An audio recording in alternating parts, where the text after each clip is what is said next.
안녕하세요. 오늘은 국어 성적을 올리는 공부법에 대해서 말씀을 드리도록 하겠습니다. 국어 공부를 하다 보면 각자 자신 없어 하는 부분이 다 제각각인데요. 어떤 학생은 문학이 어렵다고 하고 어떤 학생은 독서, 즉 비문학이 어렵다고 하죠. 문학 같은 경우는 조금 더 들어가면 시나 소설, 고전 문학 등으로 나눠지고요. 독서 같은 경우는 인문이나 사회, 특히 과학 분야 등으로 주제가 나뉩니다. 이렇게 내가 어려워하는 분야는 아무래도 손이 잘 안 가게 되고 그러다 보니까 공부할 때도 시간 투입을 잘 안 하게 되는 게 사실입니다. 하지만 국어 공부 같은 경우는 나의 취약한 영역, 그래서 그 영역에서 요구하는 그 문제풀이 스킬, 독해력 등을 찾아내고 그 영역을 정복해내는 것이 핵심입니다. 힘들더라도 내가 못하는 것을 마주하고 그걸 파고들어야 되는데 정확하게 내가 어떤 부분을 못하는지 찾아내셔야 됩니다. 단순히 내가 문학을 어려워해, 독서를 어려워해, 시가 어려워, 고전문학이 어려워 이런 게 아니라 정확한 문제 유형을 아셔야 된다라는 게 포인트입니다.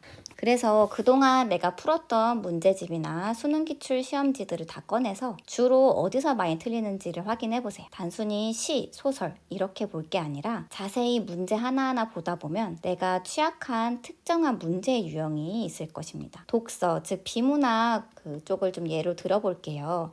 크게 4가지의 문제 유형이 있습니다. 먼저 첫 번째가 사실적 읽기입니다. 사실적 읽기라고 한다면 제시된 글의 내용을 사실적으로 이해하고 서술의 방식과 글의 구조를 파악하는 문제 유형입니다. 중심 내용과 관련된 문제는 주로 내용과 일치하지 않는 것, 적절하지 않은 것을 묻는데 보통 독서 지문에서 앞쪽에 위치한 문제들이라고 보시면 될 것 같아요. 2026년도 수능 국어에서는 1번 문제, 윗글의 내용과 일치하지 않는 것 이게 있었고요. 16번 문제, 윗글을 바탕으로 할 때 적절하지 않은 것 이런 문제들이 해당합니다. 서술 방식과 글의 구조에 대한 문제 같은 경우도 설명을 드려볼게요. 이거는 전개 방식에 대한 설명으로 적절한 것, 적절하지 않는 것을 묻는 형태로 출제가 되는데 26년 수능 국어에서는 4번 문제, 내용 전개 방식에 대한 문제가 나왔었습니다.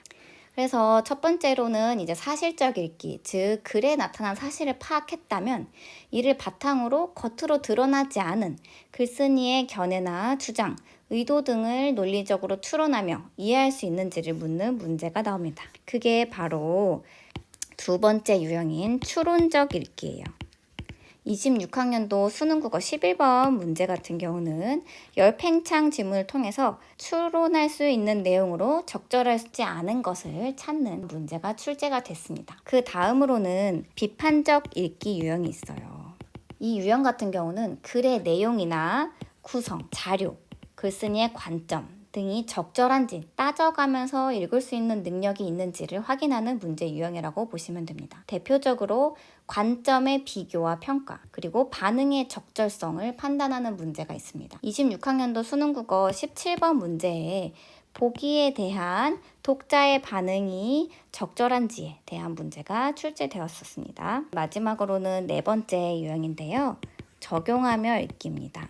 이 유형 같은 경우는 글의 내용을 구체적인 사례나 다른 상황에 적용하여 이해하거나 표, 그래프, 그림 등의 시각자료와 함께 이해하는 방식의 문제인데요. 26학년도 수능국어 8번 문제죠. 8번 같은 경우는 이제 보기의 상황에 적용하여 이해하는 문제가 출제가 되었습니다. 이처럼 여러 가지 유형의 문제들 중에서 내가 어떤 문제를 많이 틀리는지를 봐야 되는데 첫 번째, 사실적 읽기에서 만약에 많이 틀린다라고 할 경우에는 가장 기본적인 글의 중심 내용을 파악하는데 내가 어려움이 있다라는 걸 의미하는데요. 이 경우에는 글의 중심 내용을 찾는 것부터 연습을 하시면서 기본기부터 끄셔야 합니다. 그래서 우리가 문제들을 분석을 하면서 내가 어떤 문제에 약한지 취약점을 알았다면 그 다음번의 단계는 해당 유형의 문제만 집중적으로 푸는 겁니다. 그래서 취약한 문제 유형을 집중 문제풀이 한다고 보시면 되는데요. 반복적으로 동일한 유형의 문제를 풀다 보면 해당 문제에서 요구하는 문제풀이 방법을 터득하는데 많은 도움이 되실 겁니다. 물론 단순히 문제만 양치기로 풀 경우에는 실력이 늘지 않기 때문에 철저하게 하나씩 분석하고 공들여 풀어나가야 됩니다. 각 유형별로 문제풀이 방법에 대해서는 추후 설명을 또 다시 드리도록 하겠습니다. 국어는 독해의 과정을 평가하는 과목이라는 점에서 논리력을 쌓는 그 과정에 주력해야 된다는 점을 명심하시고 문제를 하나 푸는데 시간이 너무 많이 들고 비록 돌아가는 것 같더라도 그것이 결국 실력을 향상하는 지름길이라는 점을 잊지 말고 공부를 하시길 바랍니다.